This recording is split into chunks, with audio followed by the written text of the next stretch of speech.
Mesdames et messieurs, bonjour. Merci d'être au rendez-vous de votre émission Droit au but, le deuxième numéro. Nous avons le plaisir de recevoir Yely Fall. Yely, bonjour. Bonjour, salut. Yely, ñu bàyyi nga présenté à nos téléspectateurs et ceux qui vont nous suivre sur les plateformes YouTube, voilà, Facebook et autres. Salaamaaleykum maa ngi nuyu ñëpp di kontaan ci dalal bi ci droit au but ak notre ami Saliou Faye mu nekk un plaisir ndax ñun football la ñuy dund depuis xale moom naa wax moom rek la ñu xam ñu ci bëri ci la ñu ràññee ñu am chance partager ak ay ñoo xam ne ay mag lañ ci ñun. ay rakk ay ndijaay ñoo xam ne ils ont été dans le football ba léegi ñi ngi nekk ak ñun di ñu ci gunge donc loolu ñuy dund ci football nag xam naa moom moo indi sax suñu xamante ak ñu bëri nekk dans le milieu donc bu ñu amee honneur yi ñu dalal ñu fii dañ ciy sant yàlla bu baax man comme j'ai dit donc mën naa wax ne man je suis un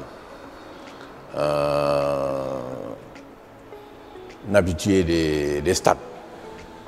mën naa wax ne man sax supporter laa gën a nekk sax supporter club yi traditionnel yi nga xam ne ñoom ñoo ñu doon rêvé loolu mel ni ay Jeanne d'Arc ay Jaraaf ak yeneen Gorée donc foofu la ñu nampé mën naa wax après on a été dans les navétanes comme tout le monde dans nos quartiers comme HLM Bopp HLM 5 HLM 6 Nimzat donc foofu daal la ñu jot a pratiquer football navétane après ak jàng bi ak yooyu on n'a pas eu la chance quand même de jouer dans les clubs yu mag yi fi nekkoon donc mais entre temps on a pu quand même reconstituer ba seet ñi nga xam ne ñoo fi nekkoon dans la zone 3 surtout pour que ñu mën a am une association wala une amicale boo xam ne on va revivre les moments yi nga xam ne souvenirs yu am solo la ci ñun ci mbirum football. Donc après on a eu à créer le panel des amis d'Assane Kara nga xam ne ñun ñëpp ci la ñuy dajee di waxtaan ci football yi nga xam ne lu yàgg la ba xëy na loolu moo indi ñu mën a toog fii pour mën a wax ak suñu mbokk yi. Bon man après avoir bien sûr travaillé ici au Sénégal ci yenn compagnie yoo xam ne on a en fait j'étais plutôt commercial mën naa wax ne jaaykat laa woon quoi donc j'ai vendu de l'huile végétale.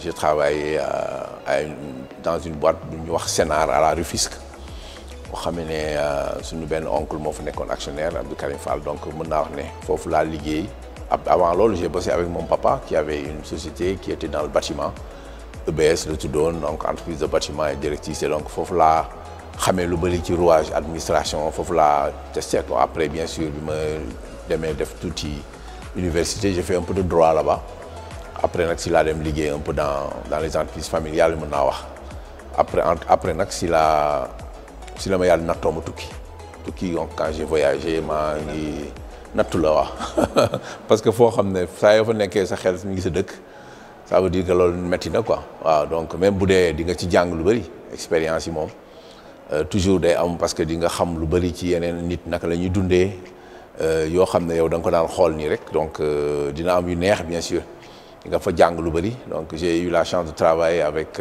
Médecins sans frontières pendant 4 ans kon nekk naa team leader foofu di coacher ay ñu bëri ñuy liggéey comme fundraiser là donc on cherchait des moyens financiers pour l'organisation bi nga xam ne da doon def ay liggéey am solo dans le monde ak CARE aussi liggéey naa foofu après nag li ma gënoon bëgg mooy nekk dans le social ci loolu nag la ma yàlla dimbalee loolu mooy li positif daal kii mën naa wax ni sama tukki à part am fa famille bien sûr donc je travaille dans la santé mën naa wax ne santé mentale je travaille avec des autistes loo xam ne ça me fait vivre parce que pour man nga jàppale nit ba lu mu mënut a def nga fexe ba mu mën ko def y a rien de mieux donc waaw mën naa wax ne dama nekkoon dans un établissement de santé boo xam ne dañ doon toppatoo ñi nga xam ne mën naa wax ne ay mag lañu foofu laa commencé woon donc ñi nga xam ne ay 3e âge lañ leen di woowee ñu leen di dimbali ci yu bëri ci bu déplacé wu yooyu donc bi ma fa nekkee ci département bi amoon na beneen département boo xam ne sama boss daf ma waxoon ne foofu ñi nga xam ne dañu am jafe-jafe xel man loolu laa leen di woowee ñooñu fa nekk ñu leen di tàggat pour ñu mën a am routine pour que ñu mën a nekk comme ñun mën a defal lépp seen bopp. ma ne ko loolu de man ça m'intéresse mu ne ma loolu nag dafa soxla qualification ak ay kii yu métti ma ne ko moi je suis prêt après ma dem def test yi ñu kii ma ñu jël ma donc ma nekk di ci liggéey mais c'était mon rêve parce que man su ma doxaan ma romb nit boo xam ne dañ naan dafa xaw a wéradi man sama problème moo doon kooku naka lañ ko war a mën a jàppalee ba mu mel comme ñun depuis Sénégal loolu laa bëggoon moo tax bi ma proposé liggéey bi rek dama plongé quoi waaw dama ne je vais pas faire autre chose waaw loolu la. Donc voilà, Jaar Jaaru Yelli Fall, notre invité. Ñu gën ko ràññee ci milieu sportif bi dans beaucoup de panels yu muy agir un sportif dans l'âme. Alors nous allons aborder le premier point muy gouvernance su football Sénégal. Alors de l'extérieur je sais que souvent yaa ngi nekk di nga ñëw Dakar alors noo gisee football Sénégal la gouvernance surtout. waaw jërëjëf Saliou donc gouvernance su football Sénégal dans l'ensemble globalement ni ma ko gisee mooy ba léegi dafa des amateurisme waaw amateurisme li may wax mooy on parle toujours de football professionnel mais ñëpp xam nañ ne professionnel li mu laaj des na gestion bi aussi dafa xaw a nekk anachronique comme on peut dire mooy boo koy xool ni daal day nuru luy dox mais doxul normalement bu fekkee am nga chance nga dem yeneen dëkk nga gis ni ñuy doxee li tax doxul nag moom mën nañu yenn lu ci wax mais li ñuy jot a remarqué mooy par exemple li concerne le football local manqué na lu bëri infrastructure gestion bi nag gouvernance bi déjà pour revenir sur ça mën nañu wax ne li indi jafe-jafe mooy ministère bi ak fédération bi depuis des années nit ñi ànd di liggéey dafa xaw a des donc des na ñu boole seen affaire parce que cooptation déjà problème la parce que booy xool fédération à un moment donné on coopté ñu coopté ay nit yoo xam ne ils étaient dans le milieu du football mais xëy na am na lu des parce que mën nga nekk dans le milieu du football te bañ a xam football nu muy doxee en tout cas ci yeneen dëkk yi comme li nga xam ne moom la ñu am ambition léegi nag ni ñuy gérer fédération bi c'est un démembrement du ministère mais gestion bi chaque fois da doon créer day am conflit bi nag mën nañ ko comprendre parce que mën nga génnee dara lu bokk ci yow muy doxal ba bëgg am autonomie am parce que toujours fédération bi moom day bëgg am autonomie mën a doxal bëggul ñu indil ko ay nit moom mooy bëgg a jël ay nitam te ministère bi day bëgg nitam nekk fa pour moom mu am vue ci la fa xew donc ku ci nekk yaa ngi nekk ci sa yoon mais loolu nag en fait mën nañ ko wax c'est un conflit latent boo xam ne dafa yàgg te ba léegi lijjanti wuñ ko donc voilà ba léegi ñu ngi koy dund voilà. conflit latent bi on va rester sur la gouvernance du sport. Il y a eu des résultats football dañuy wax ne su amee résultat football ba ma ngay dox mais la vitrine c'est l'équipe nationale c'est aussi l'arbre qui cache la forêt. Commencé nga léegi ci football local apparemment le football local est le parent pauvre buñ ko mën a jàppee ci sport au Sénégal et particulièrement football bi. waaw mën naa wax ne en ce qui concerne le football local bi nga xam ne c'est le parent pauvre li ma ci mën a jàpp ne moom moo indi loolu déjà il y a le problème d'organisation xam nga football local nekk lu yomb ça demande beaucoup de moyens. Problème infrastructure yi mu ngi fi déjà au niveau organisation au niveau des clubs parce que club yi y a le mécénat xam nga mécénat moom bu nit ki dooleem bu xawee wàññeeku rek day daal di daw bon déjà politiciens dinañu dugg ci club yi ba nga xam ne ñoom bi dafa am lu ñuy seet bu paree dem nañ seen donc organisation bi daal nekkul du am benn constance bi mu soxla te war na am ay chartes yoo xam ne war nañ exiger que club bi lii la war a am lii la war a am lii la war a am pour respecter normes yi nga xam ne moom mooy mën a tax ñu ne c'est un football local. Est-ce que nekkul paradoxe avec la faiblesse bi ngay wax le manque de moyens et le mécénat qui ne fait plus vivre une équipe de football soo doon juger un peu le football professionnel au Sénégal, échec ou réussite?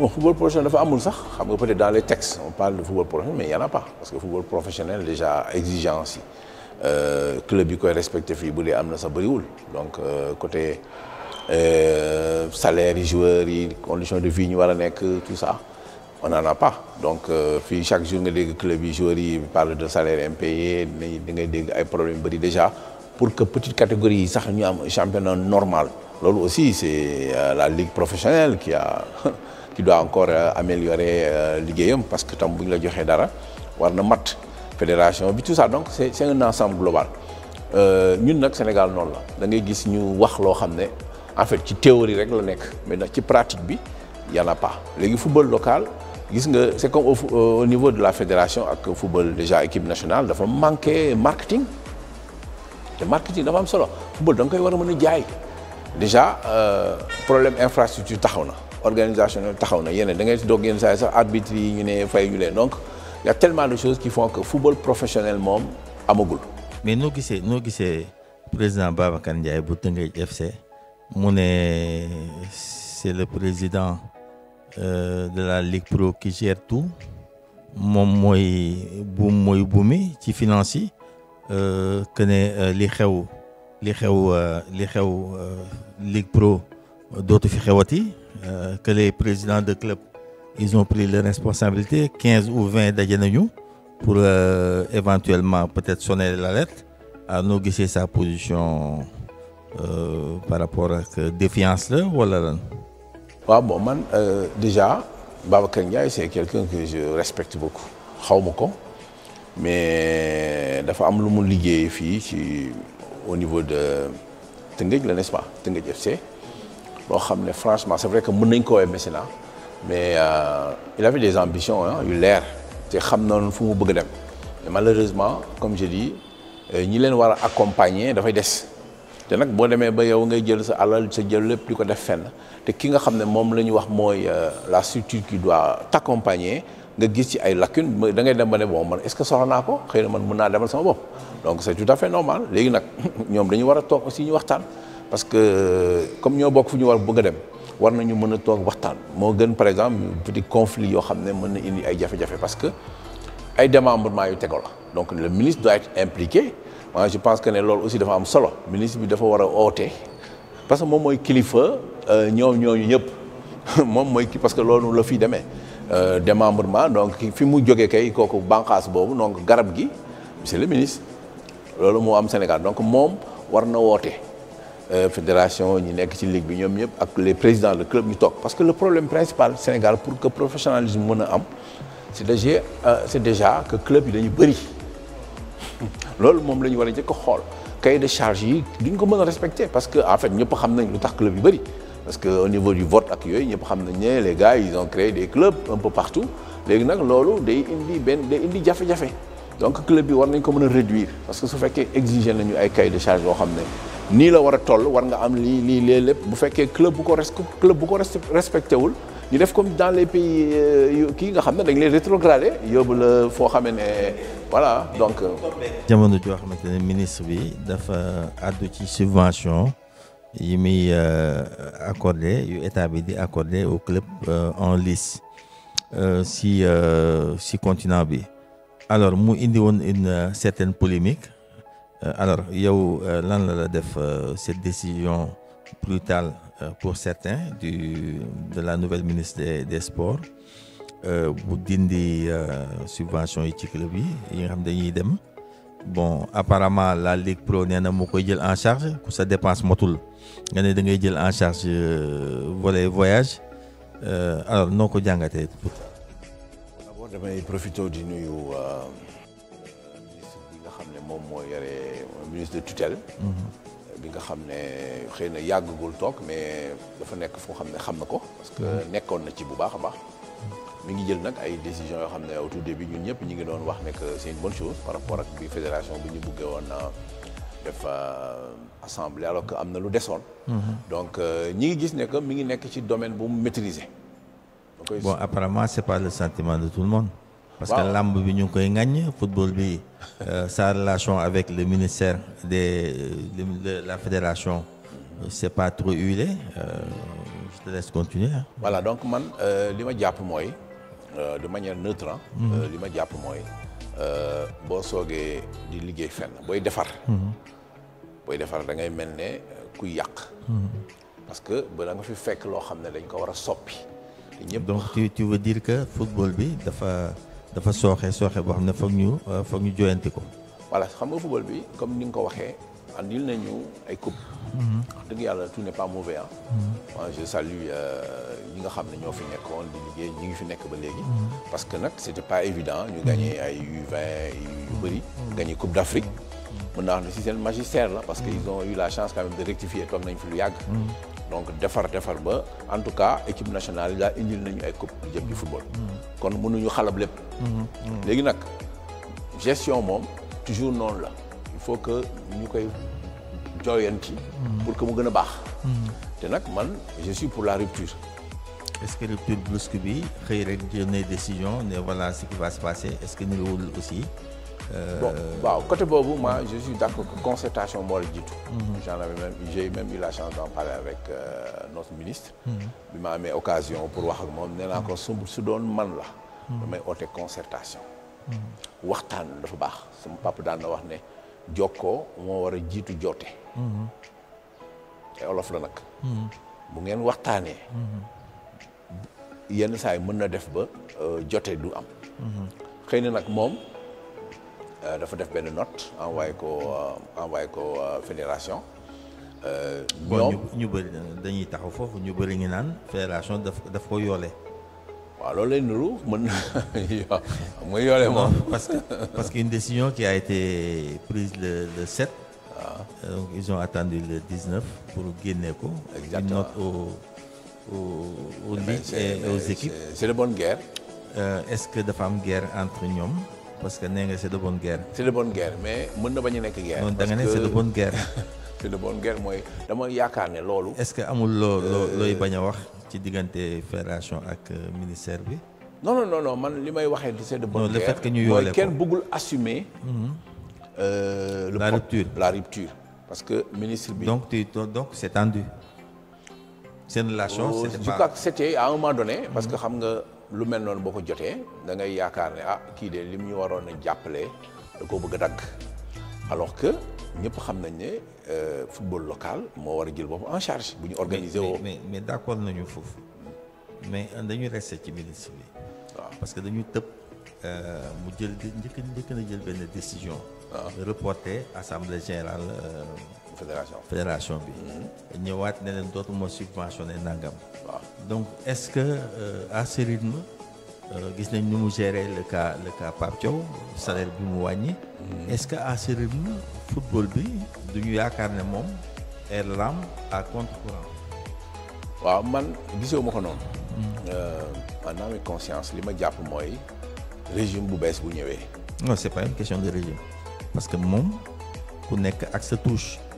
dafa mel ni moom dafa bëgg a gëdd gaa yi def loo leen li mu bëgg. non li mu def dafa am lu ko waral moom laa bëgg expliquer nii. donc moom dafa ñëw ñëpp xam nañ ne régime bu bees bi dafa ñëw fekk fii vraiment ay pax. ay façon liggéey yoo xamee ne. xëy na des na transparence te ñëpp xam nañ ne état bi nga xam ne moo fi jógee. def na am na lu mu def liggéey nañu fii mais bi ñu dem boo ñëwee bees. da nga fi fekk loo xam ne il faut nga xoolaat ko. mais bu fekkee li nga amoon njort. ne mën nga ko def ci liggéey côté budget ak yu mel noonu. nga fekk fi leneen te am na ñoo xam ne au niveau du sport jotuñu woon ay subventions normalement. léegi yow nga bëgg joyanti yooyu yëpp tu es obligé nga xool nooy régler tout ça. moi je pense que ne loolu moo nekkoon parce que en fait il faut mu am fermeté tam parce que soo ko deful boo raay nii ñëpp xam nañ ne Sénégal donc du dem donc moom dafa ñëw am lu ñu ko sas jox ko liggéey ne ko lii moo fi nekk ci moyen moom muy xool au niveau organisationnel naka la mën a defee ba ñi jotul woon lu doy jot ñi nga xam ne dañoo jotoon aussi te ñeneen jotuñu ñooñu il faut loolu ñu jotoon wàññeeku léegi nag waxtaan bi comme je suis d'accord avec toi moo waroon a jiitu mais carotte ak bâton nit ñi dañ koy wax mais man su ma sañoon waxtaan bu amee loolu yëpp mën na ñàkk te je pense que ne ci waxtaan lañ jëm parce que ñun ñoo bokk réew mi te réew mi dafa soxla benn leadership au niveau du football parce que ñëpp xam nañ yeneen dëkk yi travail ñu ngi liggéey ñun nag dañuy yaakaar ne fa nu nekkoon ba léegi ñun ñoo mën gaay mais gars yi bu ñu liggéeyee organiser wu mën nañu dem ba vraiment ñu damer les pions gis ni le niveau football équipe yëpp toutes les équipes se valent léegi nag waxtaan dafa war a am ministre bi dafa war a woote c'est comme dans toutes les autres disciplines ah muy làmb ak yëpp woote woon na fi waxtaan pour affaire sécurité lu jëm ci làmb yi je crois que ñoom ñëpp toog nañ trouver nañ ay solutions mais bu dee ñëpp du ñu kontaan parce que booy defar moom tu peux pas satisfaire tout le monde mais yow li nga def na nga ko teg ci yoon ak transparence ba nga xam ne ñëpp mën nañ ci gis seen bopp léegi nag y aura des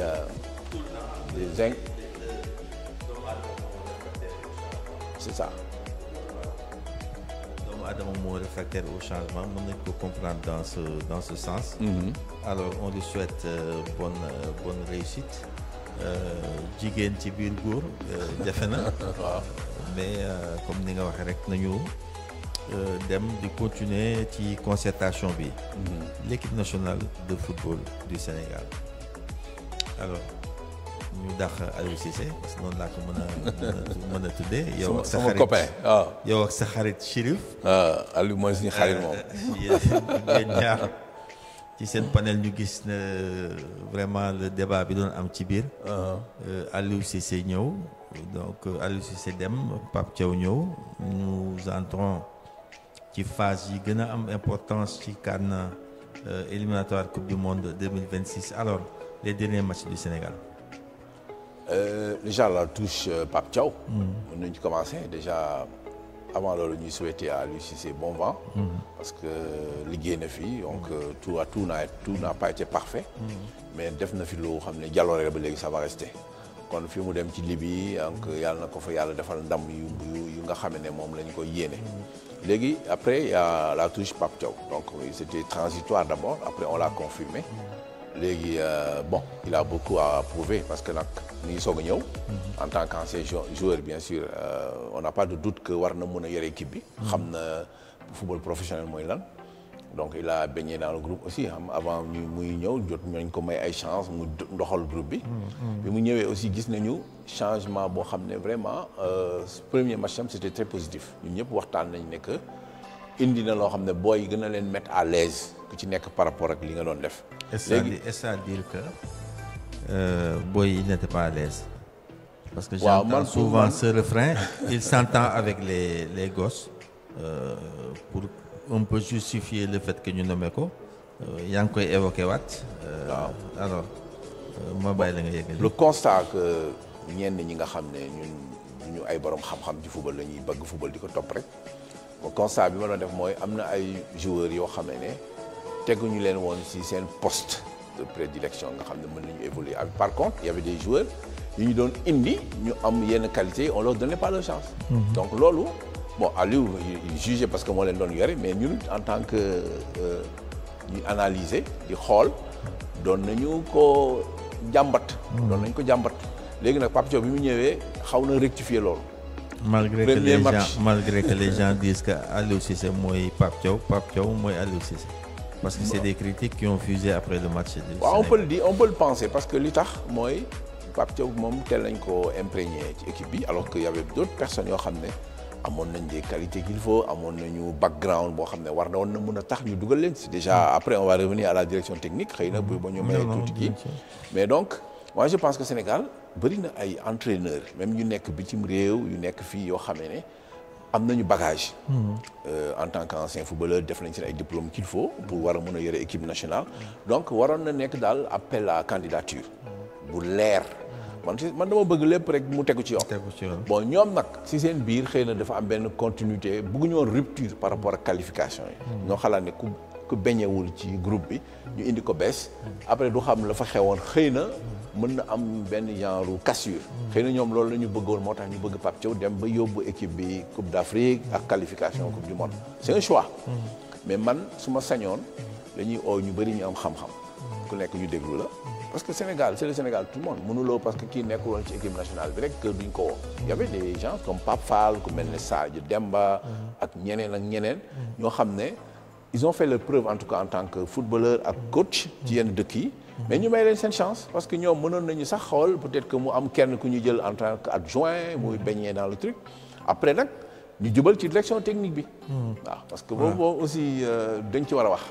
direction technique bi je vous laisse la responsabilité d'en parler parce que 2012 2025 donc on dit que war na mën a jox keneen je rappelle que biñ koy jël c'était un fonctionnaire.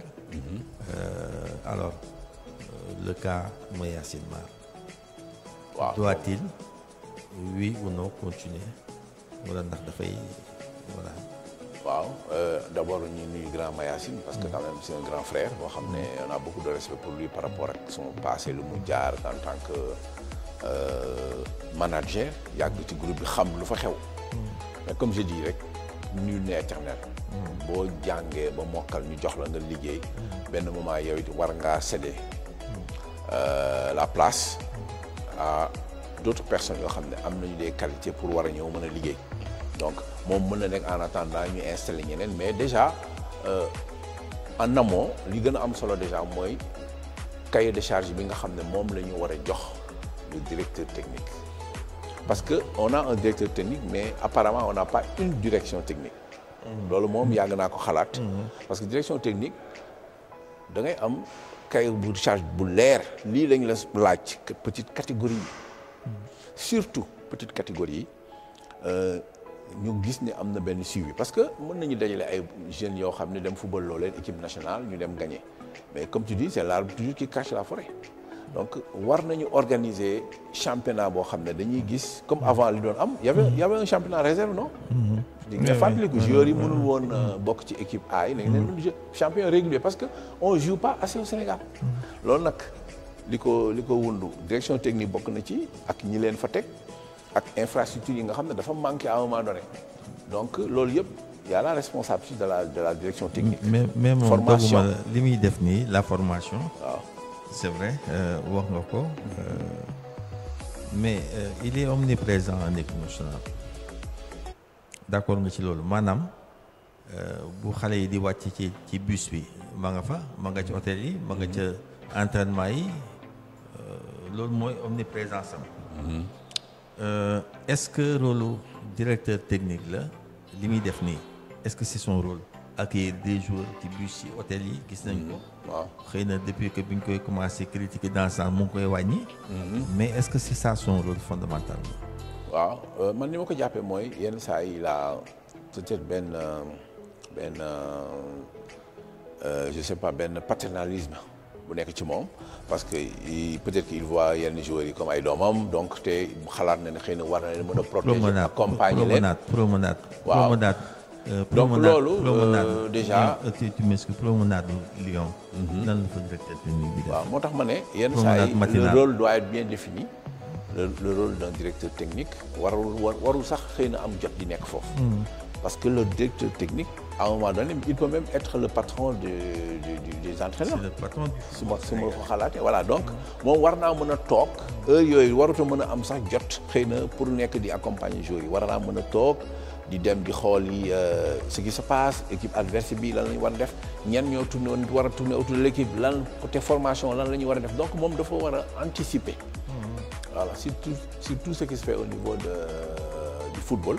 ba nga xam ne warul mën a am jot yooyu comme je dis donc moi je crois qu'il a fait son temps.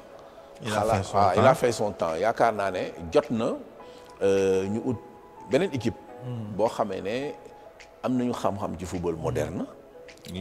am nañu voilà ñu essayer leen. ñu xool ñu def ko nag appel à candidature quand même. nga xam ne lépp day nekk sur place su boobaa xëy na dinañu mën a li ñuy xaar ñoom mën nañ ko indi. Sénégal ñu des ci éliminatoire coupe du monde bi. Sénégal war a jàkkaarloo ak RD Congo. après recevoir Soudan à Dakar. match yooyu noo ko gisee y a un débat jeune ak vieux vétéran wu yooyu ñoom Sadio Mané qui commence à agiter. Alors match yooyu lan moo war a nekk taxawaayu Sénégal. waaw on a tous regardé le match Sénégal-Togo. Même entraîneur bi il a dit que tout n'a pas été très bon. que xam naa ne dinañu am occasion rectifier beneen jamono. mais li ma mën a jàpp grosso modo mooy équipe bi ni muy jouer nii man bokk convaincre ma. des na waaw des na li des nag ça veut dire xëy na moom dafa nekk ci yoonu defaraat équipe bi. non mais xam nga droit au but la ñuy wax. droit au but xam nga mu ñu jot defar. waaw.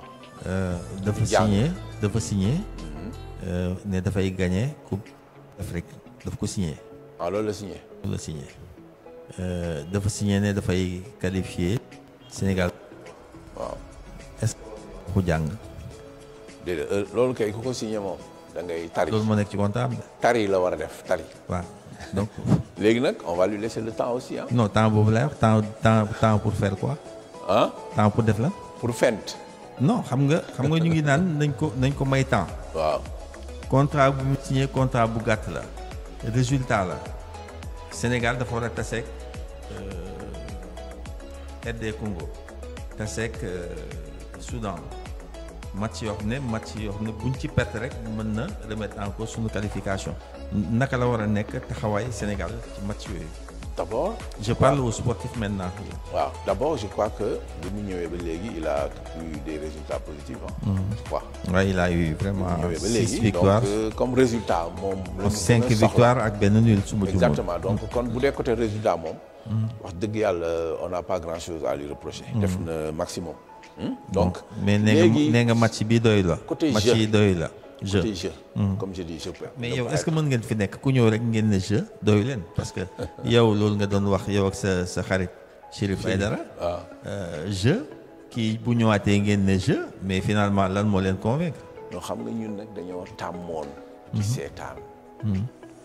ay Roger Mendy. seetaan ñoom Thierno Youm. seetaan Mbaye Fall am nañu chance boobu ah. seetaan nañ leen. Eusebio. seetaan ñoom Cheikh Seck. seetaan ay joueurs yoo xam ne wax dëgg yàlla lan ñu doon wan ca jamonoy Demba Diop. léegi lii soo ko seetaanee toujours da ngay am benn pincement de cœur tu te dis que ne y a un problème. même bu fekkee mën nañu wax ne que joueurs yi ñu formé fii ñu dem jouer à l'étranger bu ñu ñëwee da ngay gis ne que am na amélioration. et puis bu leen seetaan en championnat. par exemple Pape Sarr tu le vois jouer à Tottenham. mais day yanu équipe bi di jouer yenn saa yi bu ñëwee équipe nationale doo ko sax xamee peut-être dernière fois il a fait un match un peu moyen et dugal na but.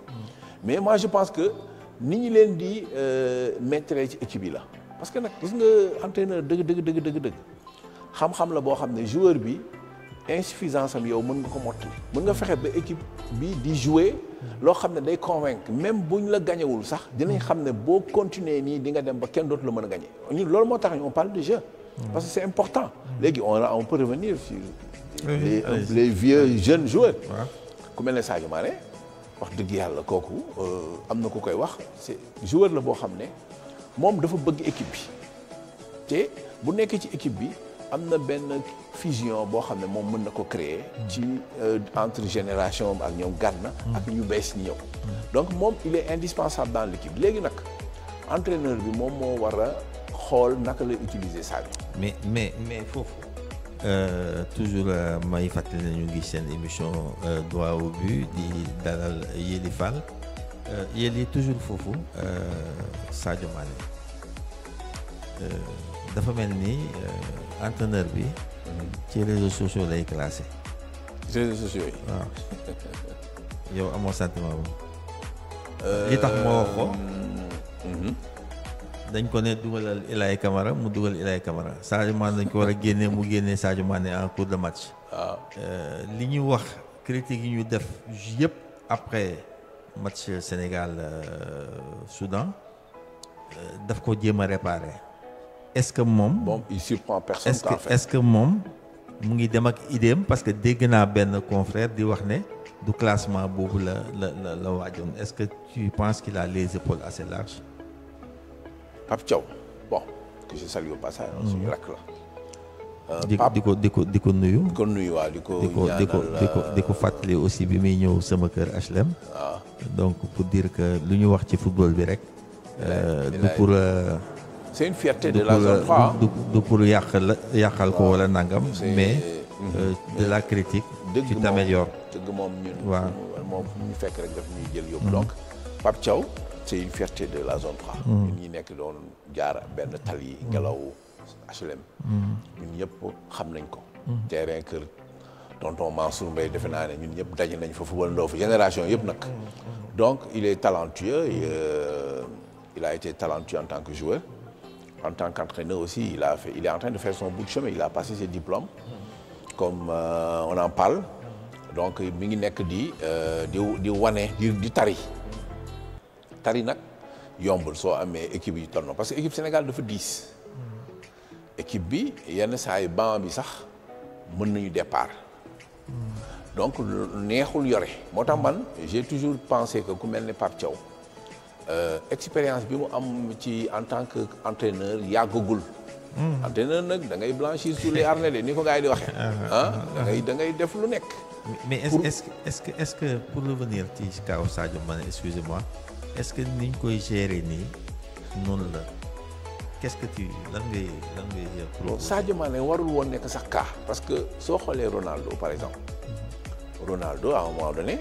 amoon na coach boo xam ne dara ñëw bëggul woon dugal Ronaldo mais Ronaldo 2002 Ronaldo on l'a mis sur le banc. voilà mais Ronaldo dafa 2022. Ronaldo dafa dem Arabie Saoudite. mais nekk ku ñu wàññiwaat ay atam. en tout cas moi quand je le regarde jouer. da ngay gis muy def loo xam ne da ngay xam ne kii. xaw ma hygiène de vie bi la. xaw ma lan la. Sadio Mané nag booy seet c'est le Sadio Mané national. c'est-à-dire moom. doo ko xool rek en tant que joueur da nga koy xool ko xam ne joueur plus la. ndax li mu fi def la man de su ma nekkoon entraîneur. Sadio Mané ba fi may waxee parce que yéen ba léegi buy jouer da nga xam ne que physiquement il est bon. léegi nag le problème mooy. qu'est-ce qui se passe est-ce que du Sénégal dafa mel ne bu ñu amee toj ndaa parce que gis nañu Assane Diao rek ñu commencé di weddi est-ce que du loolu moo xew ci Sadio Mané. bon c'est vrai que jot na quand même ñu commencé def transition bi. dafa jot parce que Sadio Mané il nous a donné tout ce qu'il avait donc nag mais dañ ko war a may mu génn par la grande porte. pourquoi mu génn par la grande porte. non dama ne li ko dese. li ko dese kenn waru taxaw di wax ne Sadio Mané màgget la wala. voilà c'est ça aussi le débat loolu pour man du yoon. xalaatu parce que Sadio Mané ba léegi physiquement il est bien. da nga ci biir match yenn saa nga gis ko mu def loo xam da nga xam ne que kii. ba léegi soxla nañ ko. léegi nag dina am ay match yoo xam ne yenn saa yi entraîneur da ngay surprendre quand même tout le monde mën nga jël benn match bu am importance nga xool gis ne am na benn joueur boo xam ne boo ko déparé war nga xam lan la mën a indil. nga ne Sadio nga toog ak Sadio waxtaan ak moom ne ko Sadio su ma sañoon match tey bi de dama bëgg a départ la booy bi ñun ñëpp ñu xool la mu mën après yow nga fekk ko ci terrain bi parce que loolu entraîneur bu ko defee dañuy xam ne que kii amuloo benn complexe. te kii sax yaa koy dimbali parce que. Sadio par exemple mais yéen je vais tout couper fu ma d'accord ak yow foofu mooy le milieu a ses propres règles. C'est une star qui porte son équipe. C'est comme si nga ni Argentine génneel Messi qui a 36 ans 37 ans pour essayer benn boy c'est une question de statut de standing. Sadio Mané parce qu'il joue 90 minutes physiquement il est prêt mais c'est un problème d'utilisation. Messi tegoon nañ ko ci biti temps yi passé. waaw parce qu'il revenait de blessure. waaw donc il y a toujours une raison. mais li nga wax ne Sadio Mané nañ ko wax na toog ça ne fonctionne pas comme ça. oui non dama ne joueur bi parce que Sadio Mané joué na fi ay match yoo xam ne. on n'a pas vu le Sadio qu'on connaissait dañuy waxante dëgg nag. Sadio pourtant match passé man dama ko bëgg match contre Soudan. c'était le meilleur. ci kaw bon je dis pas. non regarde le match. man sax loolu laa bëgg. man Sadio regarde le match contre Soudan. il fait partie des meilleurs. Sénégalais je peux pas dire mais en tout cas il était bon. mais pourquoi nag Assane Diao ñëw rek ñu commencé. non Assane Diao. Sénégal c'est un bon élément mais Sénégal dafay màgget loo joueur. Assane Diao déjà match bi mu def keroog. moi je suis pas satisfait. Ah je bon? sais qu'il a le mais potentiel. yéen yow compliqué nga de. waaw mais dinaa la expliquer nga xam. non vas-y. xam nga man yow xam nga ne man tuune laa ci football. waaw mais quand même am naa fitu wax la ma xalaat. Assane Diao soo ko xoolee muy fa da nga xam ne kii am na potentiel bu wóor. am na bagage su football. mais dafa ñëw ci équipe bi bëgg a wan gars yi ne moom dafa mën a football. football du loolu. football tu joues avec les autres. na ñëw dugg ci collectif bi. voilà xoola première touche ñun xool nañu xam ne ni kii mën na football. macha allah te dañ ko soxla équipe bi en ce moment. parce que ku mel noonu bu ñëwee rek bokk ci bain bi noonu. tu as vu moom ak Ismaïla. donc transition dafa am booy bi dafa ñëw football nga xam ne kii moom macha allah soxlatul wane dara. mais xëy na. li nekk ci biir moo bëri ak yéene bi. bëgg na wan en tout cas bëgg na wan le public. que moom voilà dafay xeex pour am place am. ok dafay xeex loolu mais loolu mënoon na ko indi ay blessures parce que bali mu doon porter noonu. wax dëgg yàlla en tout cas c'était pas ça qu'il devait faire. il devait donner des passes. il devait être beaucoup plus collectif. démarquer wu voilà collectif. Okay. Je suis sûr qu'il va rectifier inchallah le match prochain. D'accord. Merci Yedi. On va aborder le dernier point. Sunu waxtaan. Assemblée générale élective fédération sénégalaise de football. coow lu bari na. candidat yaa ngi yërnu. Les gens sont en train de faire et de défaire. waaw alors lan moo ci sa gis-gis. pënd bi wureegul en tout cas. bon fédération sénégalaise de football. moi je crois que c'est le combat ultime boo xam ne mën na changer lu bëri parce que quand tu veux changer da ngay commencer par la tête. c'est important fédération mën naa wax ne mooy kilifa football bi te liggéey nañ comme je dis def nañ fi lu baax def nañ fi lu moins baax mais globalement moi je juge que indil nañu daal ay résultats yu am solo mais jot na quand même ñu soppi indi ñeneen pas indi ay nit rek déedéet soppi doxalin. Augustin, oui, franchement, Augustin, nous, on le félicite. Hein. Je crois qu'il a été nommé même meilleur entraîneur africain, je crois. Ouais, non, mais si, buñ ko kii wal. Augustin moom wax dëgg yàlla.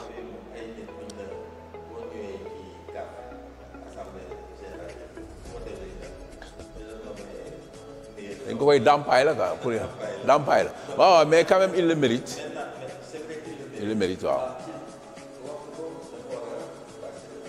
oui il faut war a joxe témoin bi ci jox ameline bu rafet waaw moom ameline bu rafet la ko war a joxe parce que noonu lañ ko joxe te bi mu fi toogee ba léegi façon teraanga bu nekk nit ñi wax nañ ko jox nañ ko. kuy def résultat non waxee wuñ ko noonu de man li ma non man li ma jàpp mooy on a besoin d'une nouvelle équipe xam nga yenn saa yi mën nga liggéey lu baax. mais parce que en fait on s'est tous rendu compte que moom il avait fait un troisième mandat non même bu fekkee les règles empêché wu ko mais yenn saa yi di nga dem ba benn moment lu bëri day nekk ci yow mooy éthique les valeurs dafa nekk yoo xam ne gis nga ci naka lañ koy wax bool kenn du ko ñedd. non il a quand même des résultats. waaw non indiscutable dégg nga moi j'ai beaucoup de respect. waaw. non c'est pas qu'on veut que mu dem mais dem bi dafa jot c'est que du suñu bëgg-bëgg ñun dañu yaakaar ne rek comme ñun ñëpp ay sénégalais lañu am na ñoo xam ne aussi li mu fi def mérité nañu def ko parce que li may bañ mooy du mu dem ba ñu naan ko jóge fi dama ko yéenewul parce que xam lu tax man dama bëgg Augustin parce que nit la bu baax bu respectueux damay échanger ak moom mais man bëggaluma ko ñu naan ko de génn fi nag doy na. Il ne mérite pas ça. Donc, comme li ñu waxoon ci Aliou Cissé xam nga tu sais beaucoup de gens ils disaient qu'Aliou il devait partir avant après Coupe d'Afrique bi mais comme de fi toog gis nga ni mu demee. loolu nag laay bañal Augustin c'est vrai que on n'a pas eu l'occasion xëy na wax mais man xam naa ne Augustin bu sañoon buy dem daf fiy bàyyi équipe boo xam ne dinañu def plus que moom li mu def parce que nag y a beaucoup à faire aussi. Ils ont beaucoup fait mais des na leneen lu bëri lu ñu war def. On m'avait parlé de Djamil Faye. Djamil Faye je le connaissais pas seulement de nom dama doon dégg bi mu nekkee Guédiawaye le travail qu'il avait accompli là-bas après bi mu fa jógee ci yenn conditions yi mu dem Mauritanie ma dégg ne def na fa abat travail bu am solo gis nga léegi le football mauritanien fi muy bouger mu jógee foofu après je crois qu'il est parti en Arabie Saoudite parce que ñoom Madi mu ngi fii ñoom Ablaye Fall mu ngi fii nga xam ne mooy fait bon boulot ci ligue Diourbel ak football féminin ak yooyu il y en a d'autres on parlait de Liman Lam d'autres gars yoo xam ne ñu ngi nekk fii am nañ ay prétentions mais léegi li ñu war a def mooy contraire li ñuy def ak Pape Thiaw c'est-à-dire recevoir les candidatures ku nekk nga publier ce programme sénégalais yëpp jël ci jot ci ñu teg ko dans les règles de l'art ñu bañ a écarter kenn. mais tuddoo Cheikh Seck dégg mën nga tudd Cheikh Seck baal ma de xam nga damaa fàtte moom. kii mais Cheikh. ñëpp xam nañ ne bu fekkee ñi war a mën a am prétention dëgg moom moo ci jiitu man xam nga lu ma meloon Cheikh. mais pourquoi at yi passé parce que dama la dégg mu ne tant que Augustin xaw ma bon loolaa du dégg. fa moom du kii. Cheikh man je me disais que c'est le problème du football parce que moom moo war a régler le problème du football. da koo dund depuis cadet. xam ko sonn si def fi lu nekk ci football.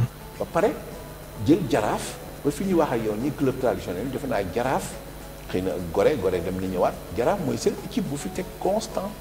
di liggéey loo xam ne boo leen seetaanee da ngay xam ne. ñii jege nañu professionnel. mais ku mën a nekk foofu. je sais pas si c'est mécénat si ak lu mu mënti doon Cheikh man yàgg naa li ma xaw a mere Cheikh mooy lan moo tax ba léegi nekkul président fédération. yow soo doon voté suba koy voté. man su ma doon voté programme laay voté te gisaguma ay programme parce que man c'est pas la personne. parce que Madi amoon na programme bële passé gis nga voté luñ ko. il avait un bon programme. ba le passé. bokkul ak léegi am na évolution. su ma sañoon. parce que ñooñu ñëpp c'est du bon profil et puis dañu war a ñoom ñëpp dañu war a liggéey sax pour fédération. c'est vrai que dina am kenn ku jiite. mais ñeneen ñëpp war nañ ko mën a accompagner. ñu war a jiite nag. je pense que ci programme lay nekk. da ngay toog nga wax sénégalais yi fan nga bëgg a yóbbu football bi. fan la problème yi nekk. même bu fekkee continuité mën nañ ko gis ci ñenn ñi parce que nekkoon nañ fa. mais nit mën na dem ba jiite changer indi leneen lu bees loo xam ne moom lañ doon xaar ci moom mais amuloon possibilité def koy je parle du cas de Cheikh donc moi je n'écarte personne man daal pour man football bi dama ko bëgg te dama bëgg ñu defar ko ñëpp ku ci nekk nag boo ma soumettre wala ma gis nga génnee fenn sa programme dinaa ko xool bu baax a baax ba ci Augustin bu fekkee ne on voit que ne il veut revenir avec tout ce qu'il faut c'est pas moi qui décide man mën naa toog voter. Est-ce que man sax du ma voté defe naa ce sont les présidents de ligue. non c'est juste une façon de parler quoi. voilà donc xanaa voté ci sama xol naa ko def.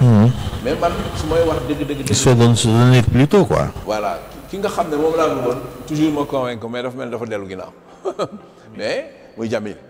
mais je pense que moom aussi dina jàppale le meilleur profil. mais man wax dëgg yàlla su ma doon tànn dëgg Jamil Faye laay tànn. d'accord Jamil Faye ngay tànn. waaw lay wax les amis du panel Assane Kane. xanaa bëgg rek si message ñoom mu nekk wax dëgg yàlla panel la boo xam ne c'est une partie de notre vie c'est dans nos maisons. dans nos chambres. parce que fu ñu toog panel bi la ñuy déglu ba suñu famille yëpp dañuy xam nañu ne donc. mu nekk ay mag yu baax. Assane Kara déjà moom dafa am benn genre charisme boo xam ne boo tuddee turam sax nit ne la moo formé diw ak diw donc chance boobu moo looloo ñu dimbali ba yow mi ma gën la miin ak ñeneen ñu ci nekk ñoo xam ne ñoom ñëpp quoi ñoom Chérif Alioune Bey ñoom Bouro vraiment ñi nekk ñoom Gumba ba ñu nekk à l'étranger on est une famille ñoom Ismaïla Bikami lu ñuy def on le fait en famille donc ñooñu man awma seen pay waaw parce que yenn saa yi yàlla mën na jaarale dara ci yow mais daf lay leer na ñi ko indi ba fii c'est pas moi c'est les gens que je vois en fait avec qui je parle tous les jours mais amuñu seen pay parce que dajale nañu ñoo xam ne ils sont restés 30 ans peut-être que amuñu woon communication chaque jour ñu waxtaan ku am anniversaire ñëpp ñaanal la ku ci am xew yàlla nekk ñu suñu xel dem ci grand Adolphe Thiam nga xam ne moo ñu magaloon ñun ñëpp voilà yàlla def mu jóge fi te kooku ñu koy ñaanal yàlla xare ko àjjana ak ñeneen ñu fi jóge bien sûr ñoom grand Bengas ak ñoom grand Gré mais Adolphe Thiam mën naa wax ne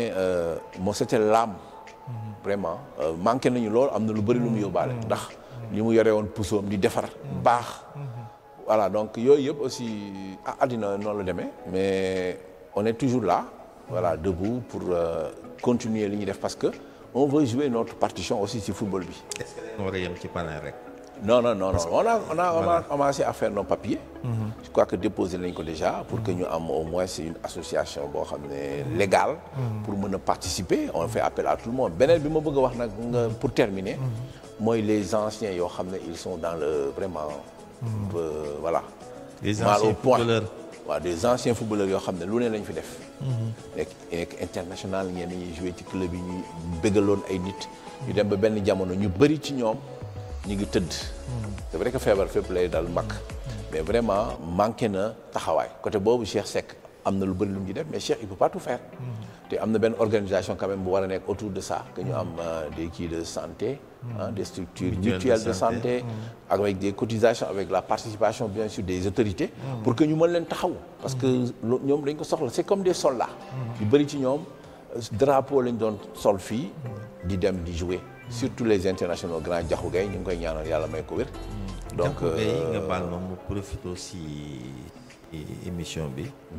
wax ne am na image yu may gis muy circuler sur les réseaux sociaux. waaw loolu dafa jekkul. waaw ku mel ni Diakhou Gueye. waru woon yegg foofu dañu war a protéger sa vie privée. exposer ko ci réseaux sociaux yi parce que da nga soxla. buzz da nga bëgg ay vues. je ne critique personne. c'est tel que je l'ai vécu.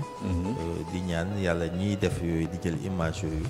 ñu dencal ko seen bopp mu nekk un truc personnel. bu ñu koy denc parce que ñoom comme ni nga ko waxee ils ont servi le football sénégalais. Il appartient maintenant à l'État de voir parce que Cheikh Seck mënul def lépp. man léegi appartient à l'État nga lancer État. appel ministre des sports. waaw ñooñu ñëpp yónnee naa leen message. bu ci Augustin bi muy dem Égypte. yónnee naa ko message mu ne ma day dem Égypte mais à son retour. dina jël contact ak ku jege famille bi pour xam xew parce que xamul dëgg-dëgg. moom bi mu ñëwee après déggaatu ma ko mais xam naa ne peut-être que xëy na def na ko. parce que apparemment il ne respecte pas les anciens internationaux la fédération. waaw elle ne respecte peut-être xëy na fédération bi ngay wax. non waaw il ne respecte pas je dis. voilà c'est ça l'ensemble. donc l'ensemble quoi. waaw xam naa mooy problème organisation bi ñuy wax rek. gis nga loo gis ci àddina organisation la. parce que kenn mënul di jël ay enveloppe toujours di joxe. mais boo tegee benn structure yow boo fi nekkul. parce que tu peux voyager. donc structure bi mooy doxal li feebar ñu jël en charge. parce que loolu am ñu ci bëri li ñu gën a soxla c'est pas ay dépenses ak yooyu de. mais bu ñu wéradee parce que nag xam nga santé dafa war a nekk c'est une affaire de santé publique. loolu dafa war a nekk loo xam ne ça doit être gratuit normalement. mais comme Sénégal yeggagu fa. les vétérans là. mais am na fi ay lois yu fi voté woon n'est-ce pas pour mag ñi nga xam ne am nañu plus de 60 ans wax dëgg te loolu mi ngi am fii ba léegi mais loolu bu ñu amee structure boo xam ne am nañu tous les papiers ku ci feebar am na ñoo xam ne ñoo lay yóbbu boo demee yow doo fay n'est-ce pas bu fekkee am na lu ñu war a fay par exemple bu boobaa seen organisation ñu mën ko jël en charge muy côté ambulance ak yeneen état bi mu ngi tëgg bourse de sécurité familiale nuñ koy tëggaatee dafa laaj nag ñu gëstu leen ñoom ci biir volet boobu ce dernier mot yi lii parce que temps bi ñu ko xanaa kontaan rek ni nga ma dalalee droit au but donc yow moom xam nga on est dans le même milieu lii metti yëpp ñun ñoo koy yëgandoo on parle toujours de tout cela parce que lii la ñu yàlla nattoo donc damay kontaan lool di ñaan yàlla xëy na bi ñëwaat beneen yoon boo xam ne on va parce que affaire dafa yaatu li ñu bëgg a wax yëpp bëri na et puis àndaale ak suñu xarit yi nga xam ne dinañ ñëw fekkee ko ñu mën a waxtaan donc je suis très content en tout cas ci invitation bi di ñaan àddina bi yëpp jot ci ndax li ñu fi wax baax na baaxul mais dans tous les cas wax nañ suñu xalaat te am nañ yaakaar ne que dina mën a jàll un peu partout pour que ñu mën a échanger en retour ñu am ay feedback par rapport ak yi ñu wax am ñoo xam ne ñoo ci ëpp xam-xam ñu mën leen déglu pour que beneen yoon wax bi xëy na gën a tane. Merci, c'était votre deuxième numéro droit au but di leen remercier di leen di daje ci beneen émission merci à Alassane Ndoye mi ñu defee ba émission bi tard donc merci à Anta Faye Diop merci à la prochaine.